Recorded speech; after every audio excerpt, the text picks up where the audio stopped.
హల్లెలూయా. సర్వశక్తి కలిగిన పరిశుద్ధ దేవుని నామములో మీకందరికీ శుభవందనాలు తెలియపరుస్తున్నాను. ప్రియమైనటువంటి దేవుని బిడ్డలారా, ఆదివారం అనేది యేసుక్రీస్తు వారి పునరుద్ధానం చేసినటువంటి ఒక పరిశుద్ధపరచబడిన ఒక దినం. ఆదివారం దేవాది దేవుడు మన కొరకాయ అప్పగించినటువంటి ఈ యొక్క సందర్భం, ఈ సమయము దేవుని సన్నిధిలోనికి వచ్చి ఆయన పరిశుద్ధ నామమునే మహిమపరచుచు ఆయన వాక్యానికి విధేయులుగా మనం ఈ భూమిలో జీవించినప్పుడు ప్రియమైనటువంటి దేవుని బిడ్డలారా, యేసుక్రీస్తు మన నుండి చీకటిలో ఉన్నటువంటి వారికి వెలుగు కలిగినట్లు దేవుడి వాక్య ప్రకారం మనలో దేవుని యొక్క శక్తిని దేవుడు కుమ్మరించాడు. దేవుని యొక్క వెలుగు మన మీద ఉండినట్లయితే ప్రియమైన దేవుని బిడ్డలారా, ఈ లోకమైనటువంటి జీవిత విధానములో ఎన్ని కష్టాలు వచ్చినా, ఎన్ని బాధలు వచ్చినా, అది ఏమాత్రం ఆ కష్టంలో, ఆ వేదనలో, బాధల్లో నిన్ను నష్టపరిచినటువంటి రీతిలో ఉండనే ఉండదు. మరియు ఆ యేసయ్య వల్ల వలన, ఆ దేవుని యొక్క వెలుగు నాలో మీద ఉండినందున వలన మన జీవితం ఎప్పుడూ సమాధానకరమై ఉంటుంది. అలాంటి యొక్క సమాధానము మీ యొక్క జీవితంలో ఎప్పుడు వర్ధిల్లునుగాక, సంతోషము కలిగినగాక, ఆనందముతో దేవుడు మిమ్మల్ని నడిపించునుగాక. హల్లెలూయా. దేవుడి పగలకాల సమయము మనతో మాట్లాడబోచున్నాను. ప్రార్థన పూర్వంగా రండి. దేవుడు నిశ్చయముగా మిమ్మల్ని ఆశీర్వదించబోచున్నాడు. దేవుడు మిమ్మల్ని కావాల్సిన దీవెనలు ఇస్తాడు. ఈ పగలకాల సమయము దేవుడు యొక్క దీవెనల కొరకాయి వేచి ఉండా. దేవుడు వల్ల దీవించునుగాక. మీకందరికీ మన రక్షకుడు యేసుక్రీస్తు నామములో శుభవందనాలు తెలియపరుస్తున్నాను. ప్రియమైన దేవుని బిడ్డలారా, ఈ పగలకాల వాక్య ధ్యాన నిమిత్తం మార్కు సువార్త 16వ అధ్యాయం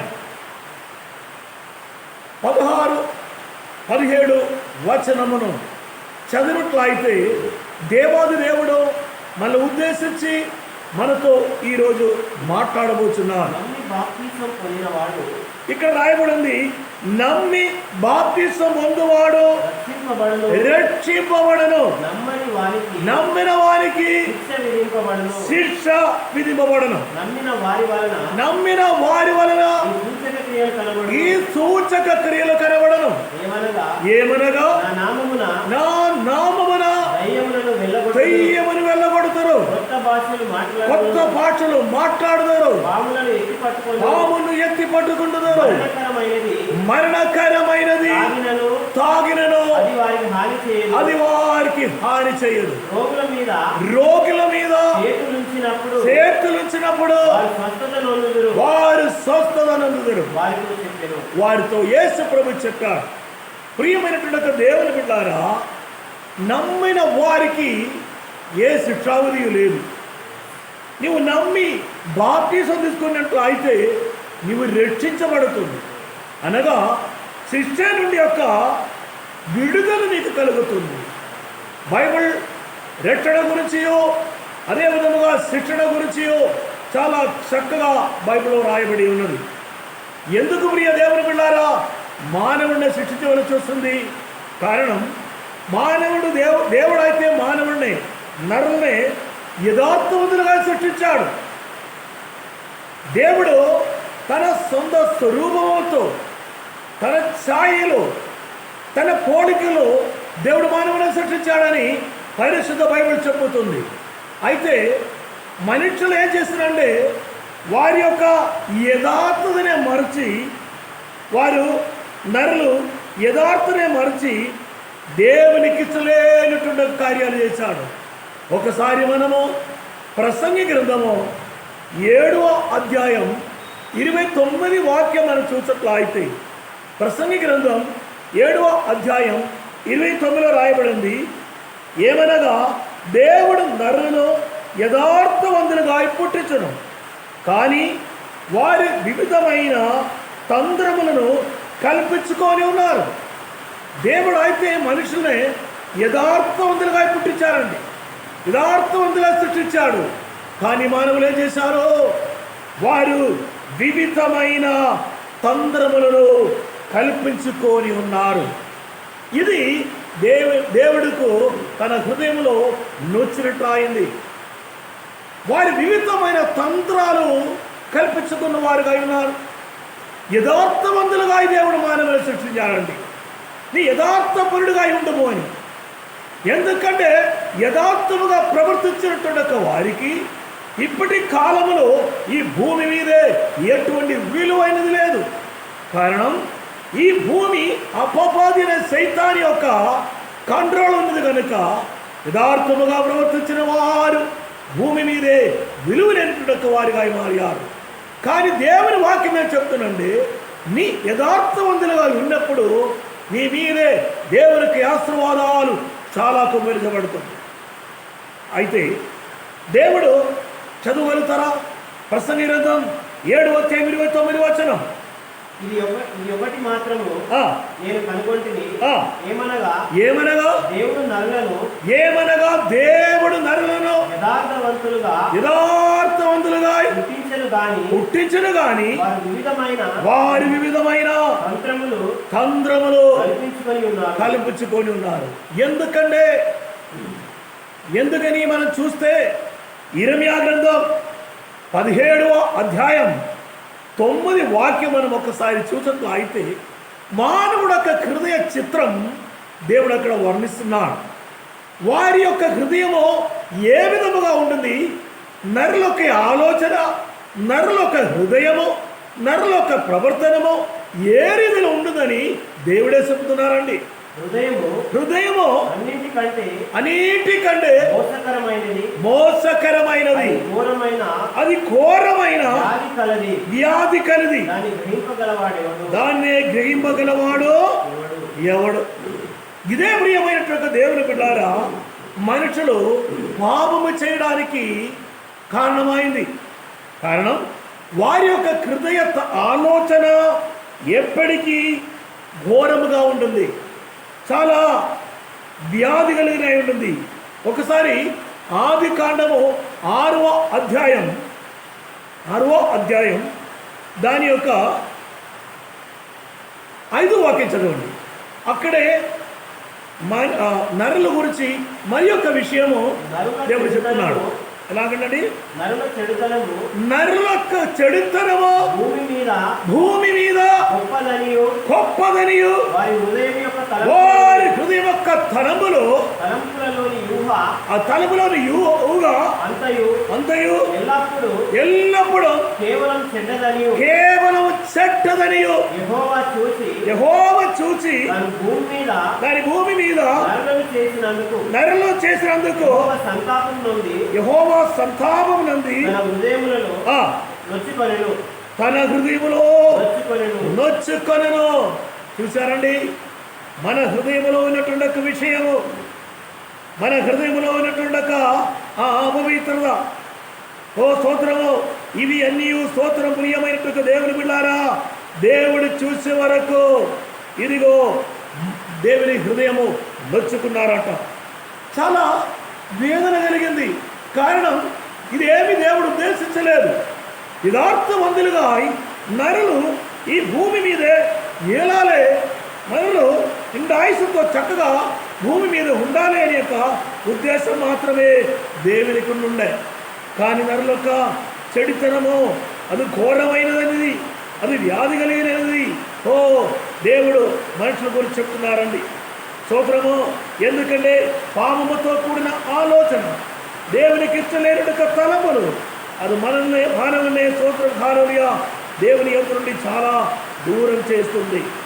దాని విషయంలో ఇంకా యేసు ప్రభు వారు మనిషి హృదయంలో ఉన్నట్టుండక ఆ ఆలోచన విధానముల గురించి మార్కు సువార్త 7వ అధ్యాయం 20 వాక్యములో కిందకి మనం చూసినట్లు అయితే అక్కడ రాయబడింది. చూడండి, చదవండి. మార్కు సువార్త 7వ అధ్యాయం 20 నుండి కొన్ని వాక్యాలు. అది మనుషులే అపవిత్రపరుస్తుంది. మనిషి యొక్క లోపల నుండి బయలు వెళ్ళినది మనిషినే అపవిత్రపరుస్తుంది. లోపలి నుండి అనగా మనిషి యొక్క హృదయంలో నుండి దురాలోచన, జ్వారత్వము, దొంగతనము, నరహత్య, వ్యభిచారము, లోపమును, చెడుతనములను, కృత్రిమములు, కామ వికారములు, మత్సరములు, దైవ దూషణయు, అహంభావములు, అవివేకము వచ్చును. ఈ చెడ్డవన్నీ లోపల నుండి బయలు వెళ్ళి మనిషిని అపవిత్రపరచునని ఆయన చెప్పాను. యేసయ్య చెప్పాడండి. ఇదే మనిషిని అపవిత్రపడుతుంది అనగా ఇదే పాపము, ఇదే పాపకరమైనటువంటి ఘోరమైన వ్యాధి ఇది మనిషిలో ఉంటుంది. ఇది చేసుకొని ఉన్నట్టు వారికి శిక్ష తప్పదు. కానీ ఈ శిక్ష నుండి మనకు విడుదల కలగడానికి ఒక్కటే ఒక మార్గం. ఆ మార్గమేనండి రక్షకుడు యేసు ప్రభువు. హల్లెలూయా. యేసుక్రీస్తు మాత్రమే ఈ శిక్ష నుండి నిన్ను తొలగించగలిగిన వాడు. యేసే తప్ప మరి ఎవరు కూడా నీకు ఇలాంటి కార్యం చేయడు. ఏ మానవుడు కూడా ఇంకొక మానవుడు పాము మోసుకోవడానికి ఏమాత్రం వీలు లేదు. కారణం మానవుల స్వభావము, మానవుల అపవిత్రత, నరుల చెడుతనము ఇవి అన్నీ చక్కగా పరిశుద్ధ బైబిల్ మనకు సెలవుస్తుంది. పరిశుద్ధ బైబిల్ మనతో మాట్లాడుతుంది. ఇలాంటి యొక్క కార్యం వలనే మనిషి దురాశన గర్భం ధరించి పాపము పరిపక్వమై మరణము కనుదని యాకోబుతో రాయబడి. అందువలన ఈ పాపము నుండి నీకొక విమోచనము, ఒక విడుదల, ఒక రక్షణ కావాలంటే నీవు యేసుక్రీస్తునే విశ్వసించాలి. యేసు ప్రభువునే నువ్వు విశ్వసించి నీ ఆయన నమ్మిన ఎడల నీవు తప్పకుండా రక్షించబడుతుంది. ఆ రక్షణ ఎలాగ మనకు వస్తుందనేటువంటి ఒక విషయము మనం చూస్తాం. చూడండి, రోమీయులకు రాసిన పత్రిక 10వ అధ్యాయము 9వ వచనం.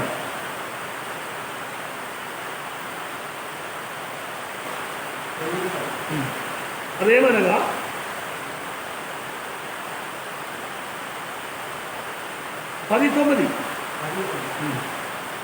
అదేమనగా అది ఏమనగా యేసు ప్రభు అని నీ నోటితో ఒప్పుకొని దేవుడు మృతుల్లో నుండి ఆయననే లేపెనని నీ హృదయమందు విశ్వసించిన యెడల నీవు రక్షింపబడదువు.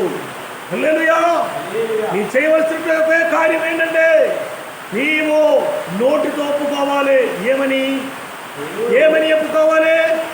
దేవుడు మృతులలో నుండి ఆయననే అనగా యేసుక్రీస్తునే లేపనని నీ హృదయమందు విశ్వసించిన ఎడల నీవు తప్పకుండా రక్షింపబడదు. చూసావా? యేసుక్రీస్తుని మృతుల నుండి లేపిన యేసుక్రీస్తు దేవుని కుమారుడని నీ ఒప్పుకోవాలి. నీ ఎలాగ చేస్తే ఏమవుతున్నట? నీవు రక్షింపబడుతావు. రక్షించబడనండి ఏం దొరుకుతుంది? శిక్ష నుండి నీకు విడుదల రాబోతుంది. Praise the Lord. శిక్ష అంటే ఏమిటండి? యోహాను సువార్త 5వ అధ్యాయం 29 వాక్యం చూడండి. యోహాను సువార్త 5వ అధ్యాయం 29 వచనం. ఇక్కడ చూడండి, మేలు చేసిన వారు జీవ పునరుత్థానమునకును, కీడు చేసిన వారు తీర్పు పునరుత్థానమునకును బయటికి వచ్చుదురు. Praise the lord. అంటే శిక్ష కోసం, మేలు కోసం, నిత్య జీవం కోసం చనిపోయిన ప్రతి ఒక్క మానవుడు బయటికి వస్తుంది.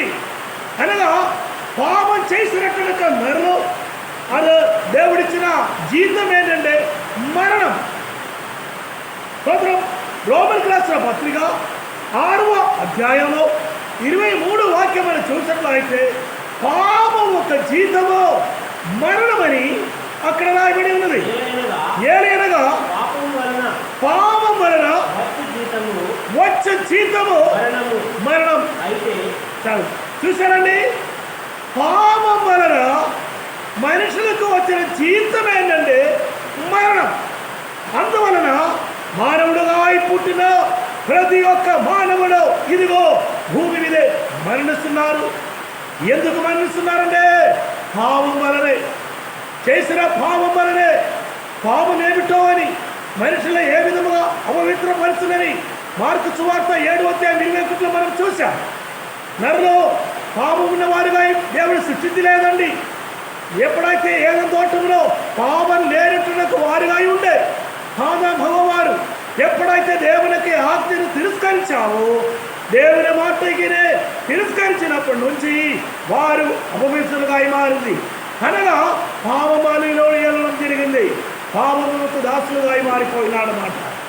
ఈ పదకాలం ప్రియ దేవుని బిడ్డారా, ఈ మరణం అనేదియో చేసిన పాపానికి ఒక జీతమే అని అర్థం చేసుకొని మరణం ప్రతి ఒక్కరికి సంభవిస్తుంది. మరణం లేకుండా ఎవరు లేదు, మరణం లేకుండా ఏ మానవుడు లేదు, మరణం లేకుండా ఎత్తబడినటువంటి దైవ సేవకుల గురించి పరిశుద్ధ బైబిల్లో రాయబడింది. కానీ మానవుడిగా పుట్టిన మనము చేసిన పాప ఫలితముగా మరణించవలసి వస్తుంది. ఈ మరణమును ఇదిగో పాతాళ లోకమును నాశకు ప్రియ దేవుని బిడ్డారా అగ్ని కుండములో పడదైనట్టు ఒక దినము రాబోతుంది. అది ఎప్పుడంటే తీర్పు అయిన తర్వాత. Praise the Lord, praise the Lord. ప్రియమైన దేవుని బిడ్డారా, అంటే చనిపోయిన ప్రతి ఒక్కరు బయటికి వస్తారు. ఒకసారి చదువుతామా? యోహాను సువార్త 5:29.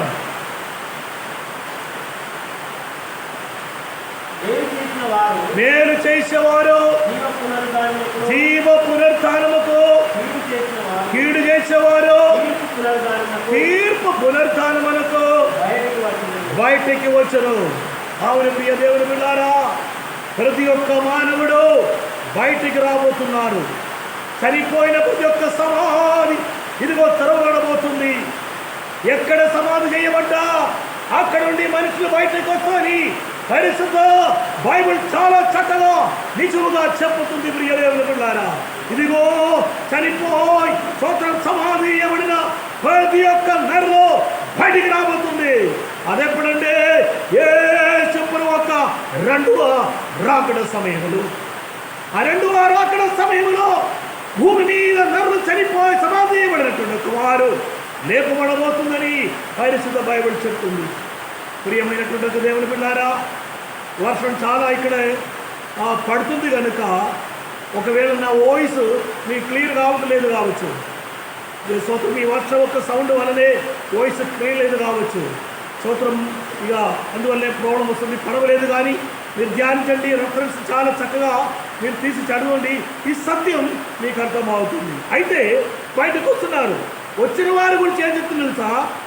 మేలు చేసినటువంటి ఒక్క వారు జీవ పునరుత్థానమునకు, మరి కీడు చేసినటువంటి వారు తీర్పు పునరుత్థానమునకును బయటికి వస్తుంది.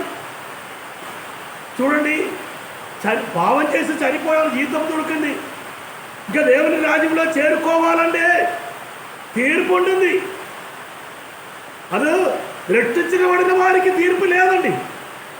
యేసుక్రీస్తుని అంగీకరించి నమ్మి బాప్తిసం తీసుకున్న వారికి తీర్పు లేదు. వారి క్రీస్తువులో మరణిస్తున్నారు.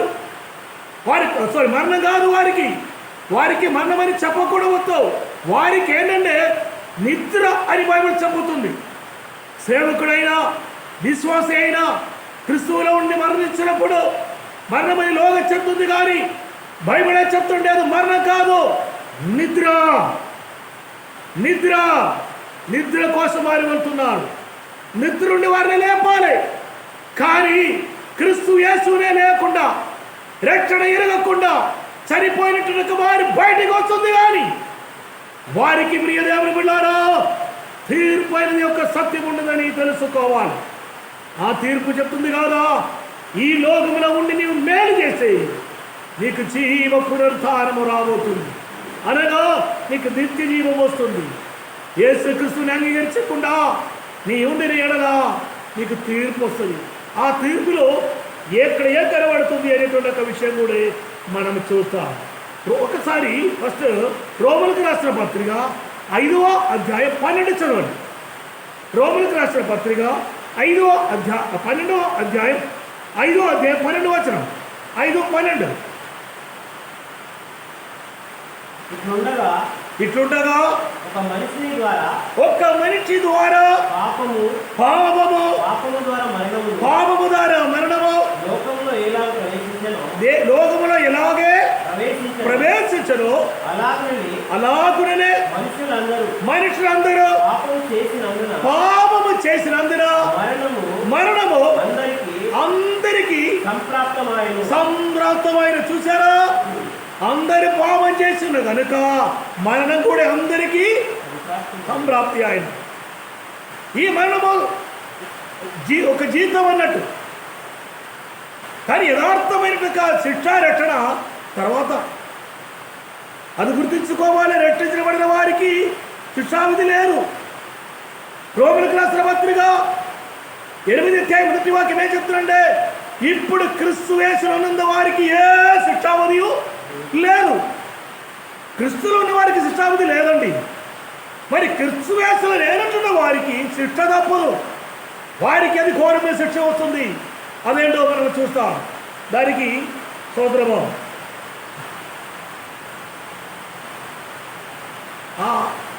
ప్రకటన గ్రంథం 20వ అధ్యాయం 12వ వాక్యం చదవండి. 12. ప్రకటన గ్రంథం 20వ అధ్యాయం 12 చదవండి. మరి గొప్పవారేమి వృద్ధివారేమి మృతులైన వారందరూ ఆ సింహాసనం ఎదుట. చూశారా ప్రియ దేవుని బిడ్డలారా, అందరూ బయటకు వచ్చినట్టు వారు మృతులైనట్టు చాలా మంది దేవుని యొక్క సింహాసనం ఎదుట నిలబడుట చూచితిని. అప్పుడు గ్రంథము విప్పబడును. మరి జీవ గ్రంథమని వేరు యొక్క గ్రంథం విప్పబడును. ఆ గ్రంథముల యందు రాయబడి ఉన్న వాటిని బట్టి తమ క్రియలు చెప్పిన మృదులు తీర్పు పొందిరి. చూసారండి, గ్రంథం ఒక్కటి దేవుని సన్నిధిలో ఉందండి. మనము చేసినట్టుగా కార్యము రాయబడినట్టుగా ఒక గ్రంథం ఉంటుంది. అది పరలోకంలో ఇవ్వబడబోతుంది. ఆ గ్రంథంలో నన్ను గురించి, నిన్ను గురించి, అందరి మనుషుల గురించి రాయబడిన సత్యం ఉంటుంది. ఆ గ్రంథములో రాయబడినట్టే మనుషులకు శిక్ష రాబోతుంది. ఏమనగా ఒకసారి చదవండి. ఆ గ్రంథంలో యందు రాయబడి ఉన్న వాటిని బట్టి తమ క్రియల చొప్పున, ఇంకా తమ క్రియలు చెప్పిన. క్రియ అంటే ఏమిటి చూడండి. క్రియలు ఏమనుకుంటారా? మొదటి కొరింథీ రాసిన పత్రిక 5వ అధ్యాయం 10లో చదవండి.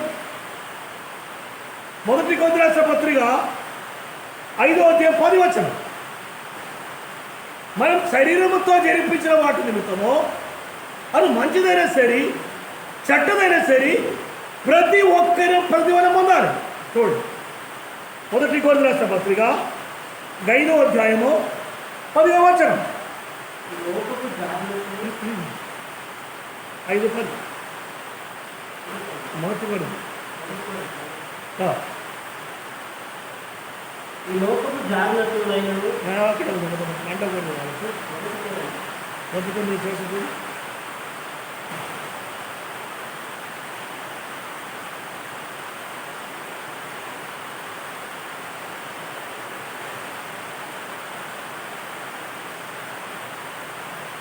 పదిహేడు 2వ కొరింథీ 5:17. సారీ, 2వ కొరింథీ 5:17. 2వ కొరింథీ 5:17. కాగా ఎవడైనను క్రీస్తునందున ఎడల నూతన సృష్టి, పాతవి గతించెను, ఇదిగో కృతమాయెను, సమస్తమును దేవుని వలనైనవి, ఆయన మనలను క్రీస్తు ద్వారా తనతో సమాధాన పరుచుకొని ఆ సమాధాన పరుచు పరిచర్యను మాకు అనుగ్రహించెను. అదేమనగా దేవుడు వారి అపరాధములను ఆ, వారి మీద మోపక ఆ, క్రీస్తు నందు లోకము తనతో సమాధాన పరుచు ఆ. ఆ సమాధాన వాక్యమును మాకు అప్పగించను. ఆమేన్. సోదరు ఇక్కడ ప్రియమైన దేవుని బిడ్డారా, వాక్యములో మనం చూసినది నేను ఉద్దేశించిన వాక్యము మరి ఒకసారి చూద్దాం. కొరింథీ 2 రాష్ట్ర పత్రిక ఎందుకనగా ఆ, తను జరిగించిన క్రియల చొప్పున ఎందుకనగా తాను జరిగించిన క్రియ చొప్పున అది మంచివైనను సరే అవి మంచివైన సరే చెడ్డవైనను సరే చెడ్డమైన సరే దేహంతో జరిగించిన దేహంతో జరిగించిన వాటి ఫలమును ప్రతివాడును వాటి ఫలమును ప్రతివాడును పొందినట్లు మనమందరమును క్రీస్తు న్యాయపీఠం ఎదుట ప్రత్యక్షం కావాలను. ఇక్కడ వాక్యం అండి 2:10 రాష్ట్రపతిగా 5:10. ప్రియమైన దేవుని బిడ్డారా, దేవుడు చెప్పిన వాక్యము అది కరెక్ట్గా ఉంటుంది, కరెక్ట్గా ఉంటుంది. అందరూ నిలబడవస్తుంది. అదే మనం చూసాము. గొప్పవారేమి కొద్దివారేమి చనిపోయిన వారందరము ఈ తల సింహాసనం ఎదుట నిలబడినట్టు మనం చూసాం. అయితే గ్రంథములో రాయబడినట్టు వారి క్రియ చెప్పిన దేవుడిలో శిక్ష విధింపబోతున్నారు. తర్వాత మరి రెవల్యూషన్ మరి ప్రకటన గ్రంథం 21 అధ్యాయము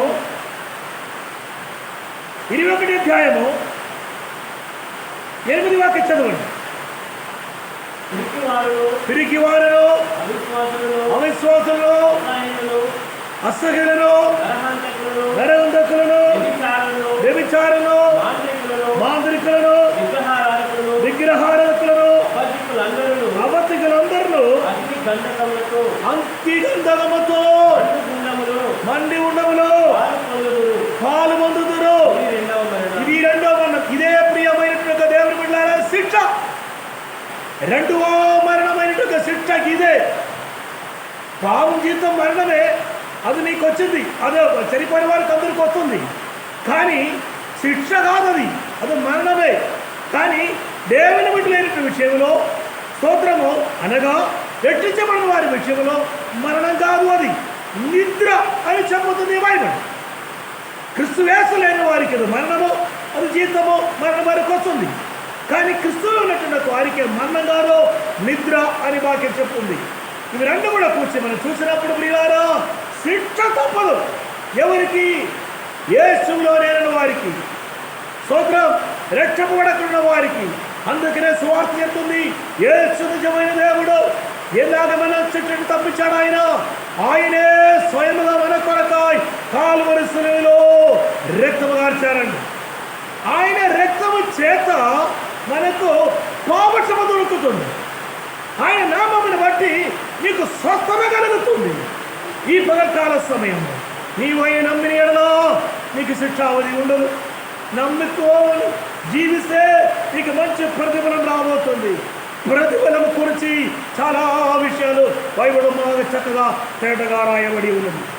కానీ ప్రియ దేవుని బిడ్డారా, ఎక్కువ చెప్పి వివరించడానికి టైం లేదు. కానీ ఒక్క విషయం కూడా చెప్పి ముగిస్తామనుకుంటున్నాను.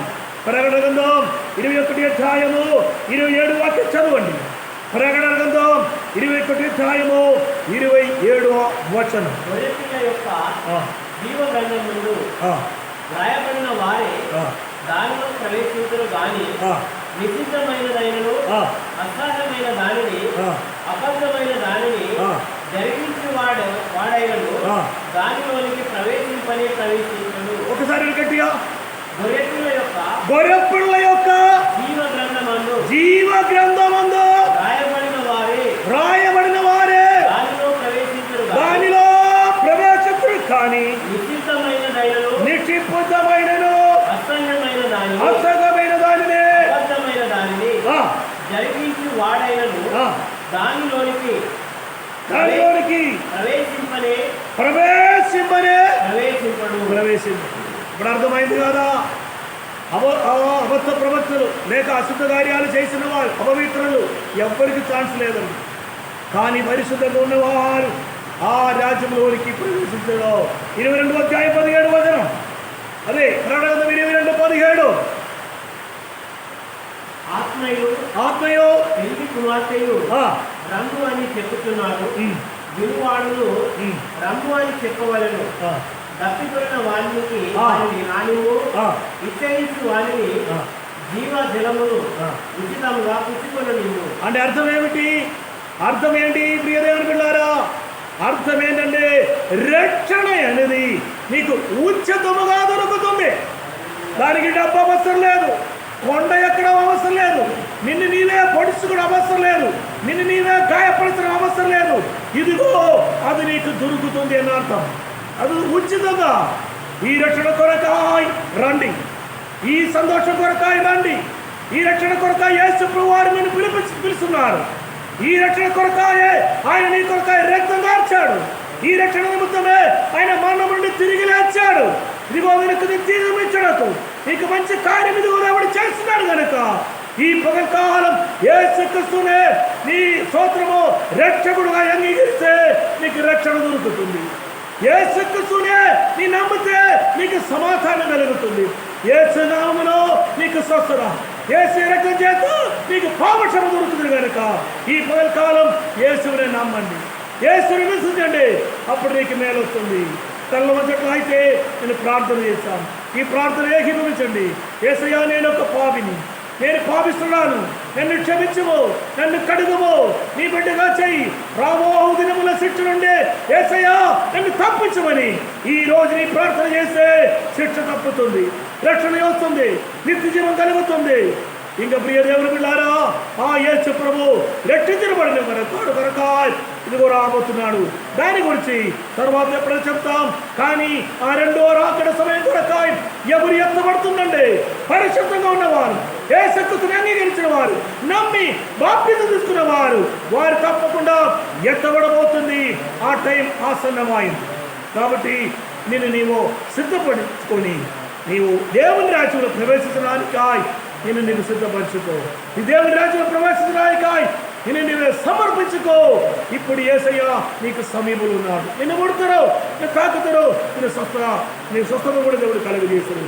వేరే ఎక్కడ కూడా రక్షణ లేదు, ఏ గుడిలో కూడా లేదు, ఏ కొండ దగ్గర లేదు, ఏ స్వతంత్ర చర్చలో లేదు. ఎక్కడో తెలుసా? యేసులో ఒక్కడిలో మాత్రమే రక్షణ ఉంది. ఆ రక్షణ యేసుక్రీస్తు. కారణం ఆయన మార్గము, సత్యము, జీవం అయినాడు. ప్రార్థన చేసుకుంటాను. మమ్మల్ని మిత్రుగా ప్రేమించిన ప్రియ పరలోకపు తండ్రి, పరిశుద్ధ దేవా, ఈ పగలకాలం ఈ వాక్యం వీక్షిస్తున్నా, ఈ ఫేస్బుక్లో కానీ స్తోత్రం యూట్యూబ్లో కానీ చూస్తున్నా నీ ప్రియులు దేవా స్తోత్రము రక్షణ పొంది దేవుని మహిమ చూచి చక్కగా ముందుకు సాగుటకు ప్రభువుని సహాయం చేయి దేవా. ఈ వాక్యం విన్న వారెవరు కూడా శిక్షలోనికి పోకూడదు నాయన. అందరి రక్షణ ఉంది. ఈ మార్గంలో వచ్చి నిత్య జీవం అనుభవించడకు ప్రియ దేవా నీవు సహాయం చేయి. అందరికి నిత్య జీవం కలుగజేయి. అందరిని రక్షించున్నావా? ఎందుకంటే పాపిని కొరకని మరణించి ఉన్నావు. కూడా రోజు నీ సమాధి నుండి తిరిగి లేచావు కదా. నీ నిత్య జీవించే దేవుడు కనుక, నీలో నిత్యం ఉన్నది కనుక మమ్మల్ని తప్పించి రక్షించావు కదా. ఇంకా చాలా మంది దేవ రక్షణ కొరకై వచ్చేటకు నీ సహాయం చేయి. అందరినే కాపాడము, అందరినే మొట్టము, అందరినే తాకము, అందరికి సత్వ కలుగజేయి, అందరికి నిత్యం కలుగజేయి, అందరినీ కాపాడమని యేసునామములో అడుగుచున్నాము తండ్రి, ఆమేన్.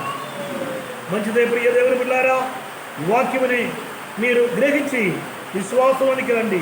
యేసయ్యను అంగీకరించండి. శిక్ష తప్పుతుంది, నీకు నిత్యం కలుగజేస్తుడు దేవుడు మిమ్మల్ని చక్కగా దీవించును గాక. ఆమేన్.